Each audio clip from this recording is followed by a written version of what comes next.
El Partido PRO renovó autoridades provinciales con una lista única.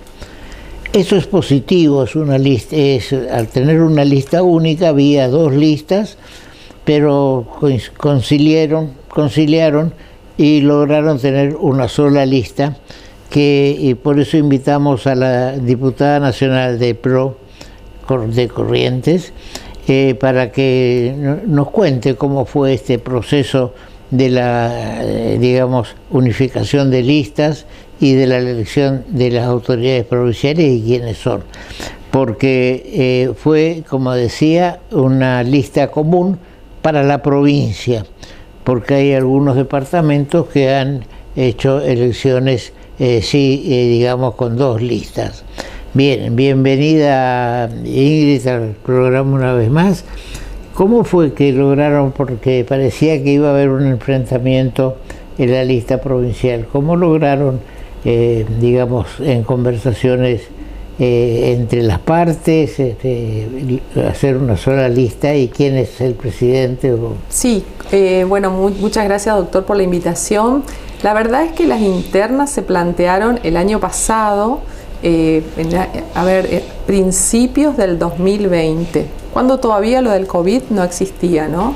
Ahí se armaron dos listas, una la presidía yo, otra la presidía Carlos Hernández, y las elecciones estaban programadas para el 28 o 29, no me acuerdo, de marzo del 2020.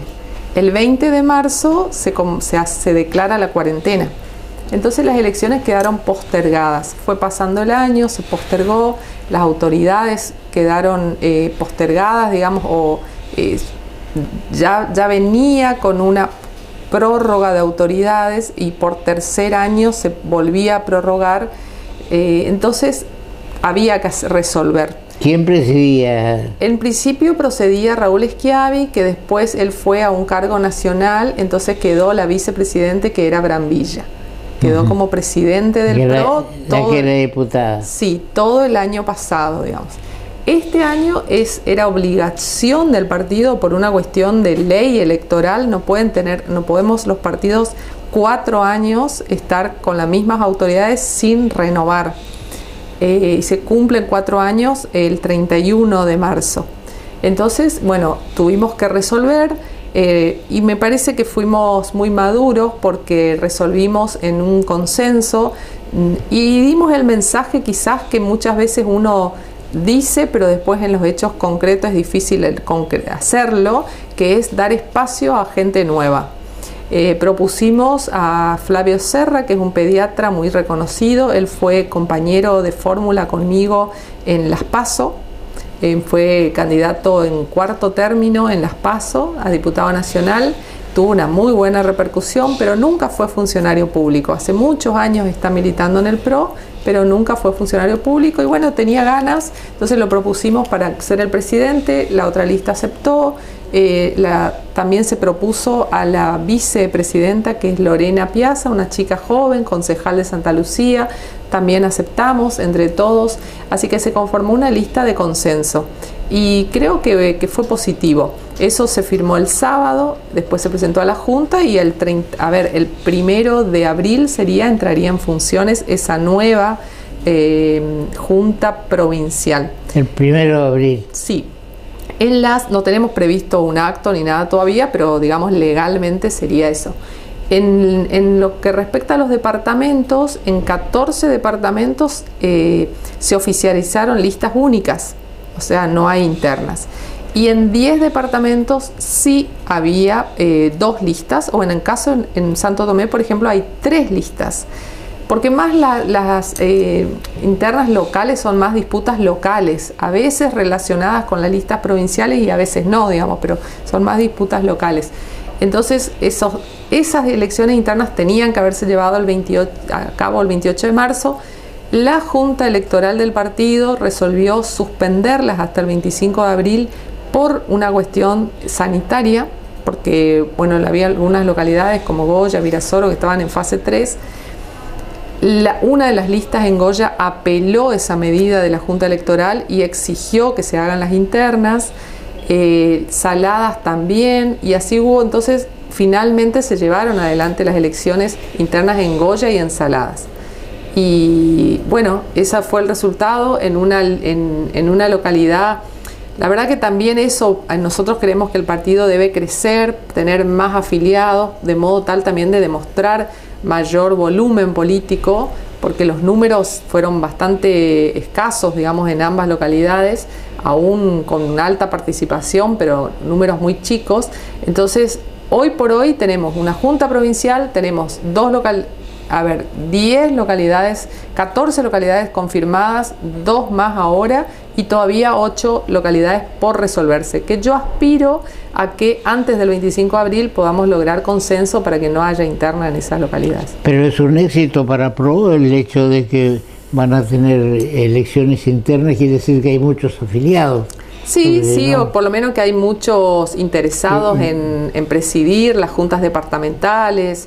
Yo creo que sí, hoy la verdad que estamos en una situación muy buena, muy positiva, porque hay mucha gente, sobre todo como rechazo o como sintiéndose que es imprescindible que participen ante esta situación del país. Yo encuentro que hay mucha gente que quizás no estuvo entusiasmada o estuvo decepcionada en algunos casos con la gestión económica de Mauricio, se alejó o no les importó, pero ahora ante la drástica situación económica, sanitaria y sobre todo de corrupción y avance en contra de la República que estamos viviendo, hay mucha gente que se siente como obligada y comprometida a participar, y esa es la gente que más se acerca hoy al PRO y que quiere formar parte, ser activa y demás. ¿El PRO sacó 57.000 votos en la provincia en la última elección? No, el PRO sacó en las elecciones provinciales 10.000 votos y en las PASO sacamos 74.100. 74. Sí.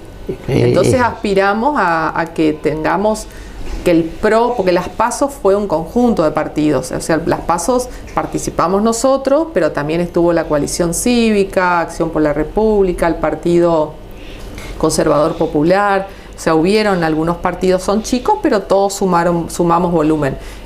Yo aspiro a que el PRO sea un partido de 20.000, 30.000 votos, ¿no? Un promedio entre en la provincia. En la provincia.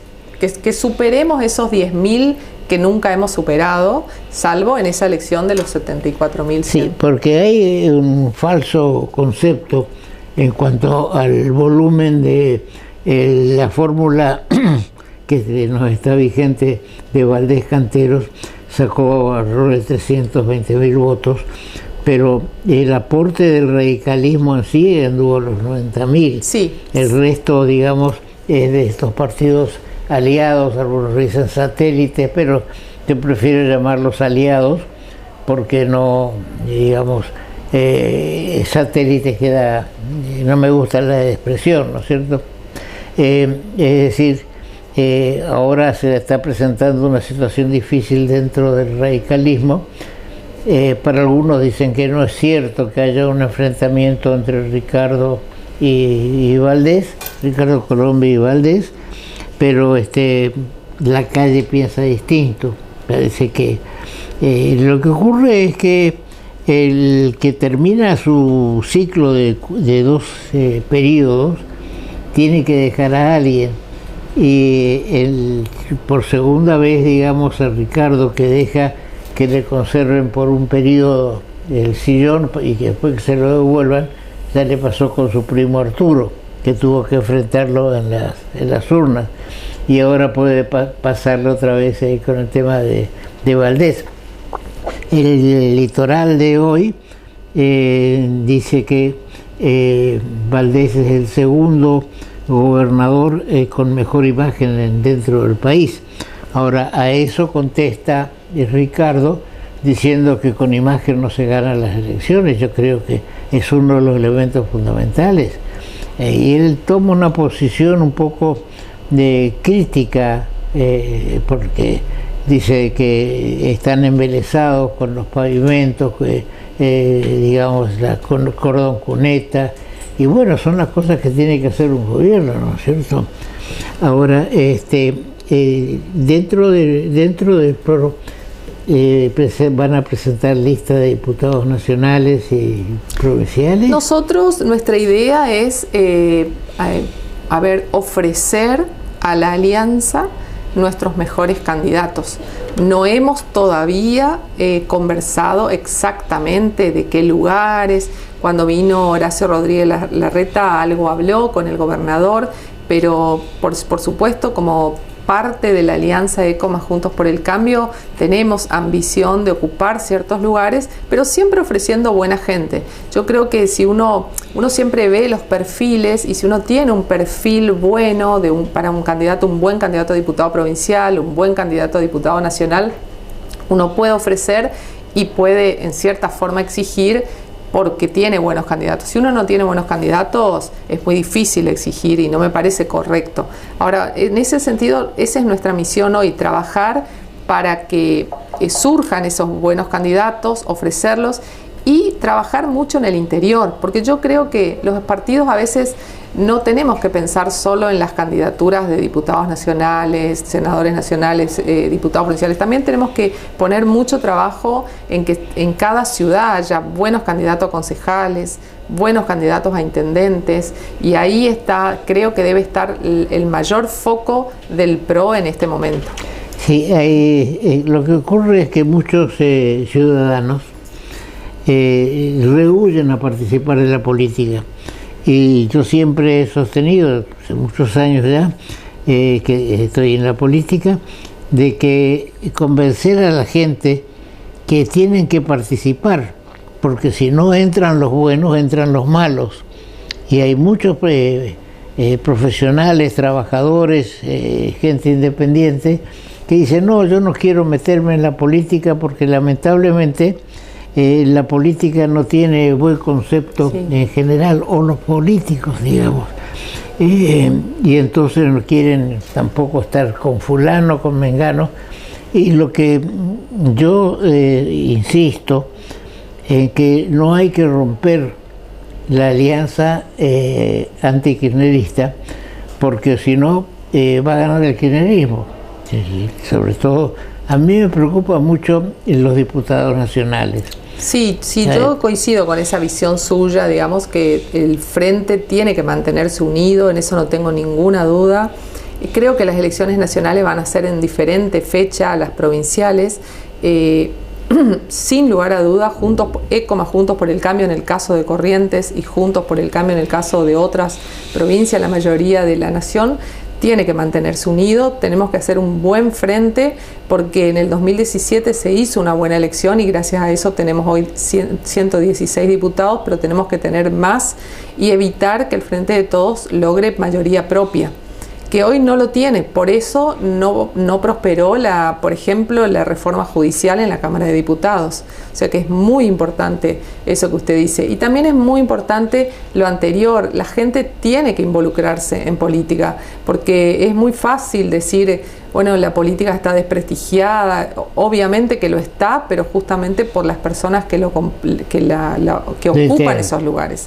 Entonces, yo creo que ese ha sido el gran pecado de la Argentina hace muchísimos años, que cada vez más la gente buena, honesta, capaz, dice estoy mejor en un lugar privado o yéndome del país, pero realmente la única forma de cambiar el sentido del país, que recupere en algún momento ese país que fuimos, que la Argentina fue a principios de siglo, es que se involucre en la política, en los pueblos, en las ciudades y también en la provincia, ¿no? Sí, también juega en contra unas declaraciones que hizo hace bastante tiempo el secretario general de Gastronómicos, sí, cuando dijo de que si dejamos de robar por 2 años el país se salva. Es decir, que fue creando también la sensación de que el que llega a un cargo público llega para robar, ¿no es cierto? O para hacer negocios oscuros. Y ahora estamos viendo también que hay un ataque contra funcionarios de ECO, porque dicen de que a López y a Sousa, en el tema de las retenciones que hicieron indebidas por 8.000 millones de pesos, digamos, los presionaron. Es decir, que hay que terminar, no sé tu concepto, hay que terminar con el hecho de que cuando cambia un gobierno entonces aparecen todos los heridos, supuestamente heridos por una situación, hablando de presiones y demás. Vuelve a cambiar y entonces no tenemos una política definida. Yo veo que Guzmán, por ejemplo, está en una situación de querer ordenar las cosas y no le es fácil el tema, ¿no? Ahora, ¿en qué proyecto estás trabajando? Cómo no, presentamos ayer un proyecto es un proyecto de resolución con un pedido de informes, pidiendo al Gobierno Nacional un detalle sobre cuál es su estrategia y qué piensa hacer con la concesión del paso fronterizo Santo Tomé-San Borjas. Ese puente se inauguró en 1997, creo que habrá sido una de las últimas inauguraciones del presidente Menem. Acá en la provincia estaba Tato, Romero Feris. Se inauguró ese puente, se construyó con inversión privada. O sea, es un ejemplo de lo que se podría hacer si el país tuviera una seguridad jurídica mínima, una buena imagen ante el mundo, porque de hecho hay una empresa extranjera, Impregil, una empresa italiana, francesa italiana, si no me equivoco, en sociedad con empresas locales, construyeron el puente y se previó una concesión de 25 años para que se recaudara o se recuperara la inversión. Hoy, la verdad que cuando yo estuve en Vialidad visité varias veces ese puente internacional, el mantenimiento es óptimo, es muy bueno, porque como es una empresa privada o un grupo de empresas privadas, pueden contratar gente de Brasil, gente de Argentina, o sea, tienen mucho menos burocracia que el Estado para contratar el mantenimiento permanente. La planta de logística, es decir, donde hacen primero que todo el centro fronterizo está en un solo lado, está todo concentrado en Argentina, y ahí las oficinas están compuestas mitad brasileros, mitad argentinos. La playa, digamos, de todo lo que es transporte de cargas, tiene un tiempo récord para hacer los trámites de aduana, de AFIP y demás. Es el mejor paso, el que mejor funciona de toda la Argentina. Así que la verdad que yo creo que ha sido una concesión muy exitosa. Entonces es importantísimo que ahora al vencimiento se llame a licitación nuevamente, pueda presentarse o la misma empresa o una empresa con la misma con el mismo know-how, digamos, o la misma experiencia que han tenido estas, y que se siga administrando bien. Lo único que nosotros en su momento, y si hoy hubiéramos estado todavía ahí, pensábamos hacer es que se cambie, que se modifique el costo de cruce de los ciudadanos locales. Es decir, la gente que vive en Santo Tomé y que vive en San Borjas debería tener, según mi criterio, un cruce gratuito. Porque hay que pensar que de ahora en más la concesión puede ser diferente, puede tener un menor costo, porque ya no hay que pagar el puente, hay que pagar el mantenimiento del puente, no la construcción del puente, que los 25 años sí había que pagar el puente. Entiendo, ¿no? Lo que no entiendo es si los 25 años vencen ahora en el 2021, que no tengamos previsto cuál es la solución. Porque si no caemos en lo mismo que pasa con la hidrovía, sí, que se viene prorrogando y prorrogando, parece que, con lo cual es una ventaja para la empresa que ganó, porque puede haber ahora en el caso del puente de Santo Tomé-San Borja una empresa que que ofrezca mejores condiciones, pero resulta que por el apuro de que ya estamos, y bueno, vamos a prorrogarle por 10 años y así y en seguimos. Realidad, doctor, la prórroga, por más que se pueda ver como una ventaja para la empresa que está, en realidad es una desventaja para todos, porque con prórrogas nadie invierte, ¿no? Así es. Ni la empresa, o sea, porque como va a quedarse por poco tiempo, no tiene la seguridad. O sea, la verdad que, como dice usted, lo que hay que hacer es una buena licitación, un buen llamado a licitación por un plazo de 20 años, por ejemplo, con buenas condiciones, para que el que ingresa invierta y sabe que tiene la seguridad de que va a estar 20 años. Ahora, ese mismo sistema que se hizo el puente de Santo Tomé-San Borjas, se puede aplicar, digamos, el criterio en un segundo puente. Absolutamente se podría, porque acá hay por ejemplo, se podría hacer eso y prohibir el cruce de transporte de cargas por el puente Manuel Belgrano. Entonces uno asegura que todos los camiones van a ir por ese puente. Lo que pasa, primero, es un puente bastante más caro. Y la situación jurídica de Argentina, la situación económica, la incertidumbre, eso hace hoy imposible. Pero de tener una situación, fíjese, parecida a la del 97, podríamos perfectamente hacer una licitación del mismo tipo. Quizás la concesión, por el costo que tiene este puente, debería ser más larga, quizás en vez de 25, 50 años. Claro. Pero se puede, en el mundo hoy hay concesiones de ese tipo, hay concesiones de 100 años. El canal de Panamá, por ejemplo, se hizo con una concesión de 100 años. Y hoy ya pasó a ser parte de Panamá. Sí, uno se da cuenta y pasan los años, ¿no? Ahora en el canal de Suez hubo un buque de 400 metros de largo, de eslora. Sí, hoy o ayer creo que lograron destrabarlo. Sí. Ahora, yo no tenía conocimiento de un buque tan largo. Impresionante, ¿no? Y vio la cantidad de containers que lleva. De carga que lleva, sí. ¿No es cierto? Pero, ahora, en el puente General Belgrano, que es otro cuello de botella, digamos, hay algo que puede hacerse para evitar que en el puente se convierta en una playa de estacionamiento, porque se estacionan por razones sanitarias hay que hacer el control en corrientes, o por razones de control de cargas. Debería hacerse aunque es todo nacional, hacerse el control en un solo lado, ya sea, creo que es en el Chaco que tendría que ser, porque tiene una amplia, digamos, la salida del puente tiene un amplio terreno. Acá de este lado es más difícil hacer, pero bien, bueno, y también, discúlpeme, otro proyecto que presentamos ayer también es el de boleta única. Pero ese no es un proyecto propio, sino es un proyecto que lo hicimos en conjunto.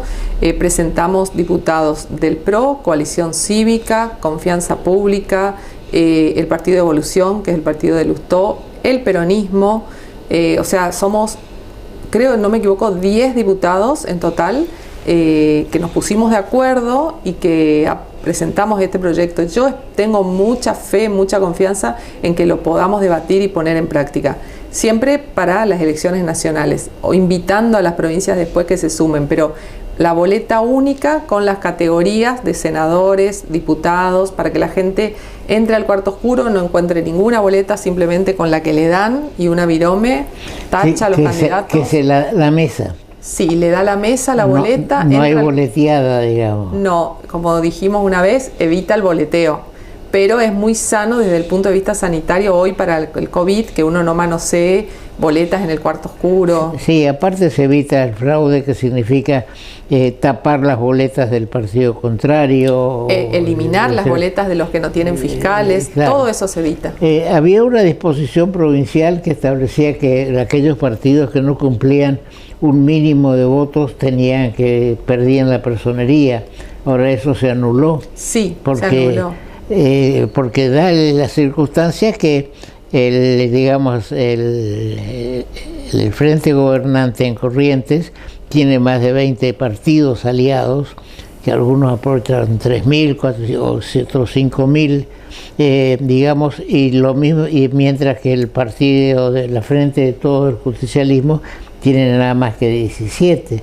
Creo que ahí está la diferencia, porque partido contra partido, es decir, el radicalismo y PJ están todos en 90.000 votos y la diferencia es de 500, 800 votos, ¿no? Sí, son los 20, si no me equivoco, ECO más Juntos por el Cambio tiene hoy 23 partidos como 23 mínimo, ¿no? Partidos. Sí, bien. La verdad que me alegra de que tengamos un partido fuerte también, como en el caso del PRO. Ahora el PANO también se está reorganizando, siempre con la dirección de Tato Romero Félix, así que no sabemos, está complejo el sistema, ¿no es cierto? Pero bien, bueno, Ingrid, muchas gracias, y estamos a disposición para enterarnos de cómo va la reorganización del ¿Cómo PRO. no? Muchísimas gracias, doctor, y espero que todos los partidos que formamos Juntos por el Cambio, como dice usted, tengamos la grandeza de dejar ambiciones personales de lado para estar unidos y defender realmente la República, que es lo que se necesita.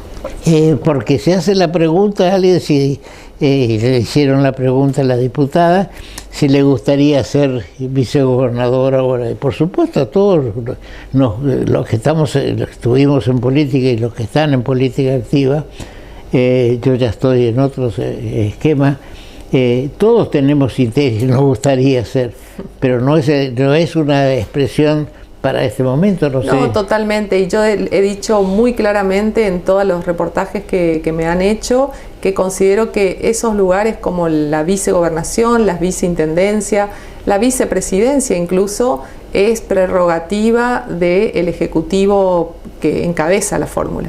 Para mí el vicegobernador lo tiene que elegir el gobernador, y también el intendente, el vice, y en caso del presidente, el vice. En este caso, fíjese lo mal que nos va cuando una vice eligió su presidente.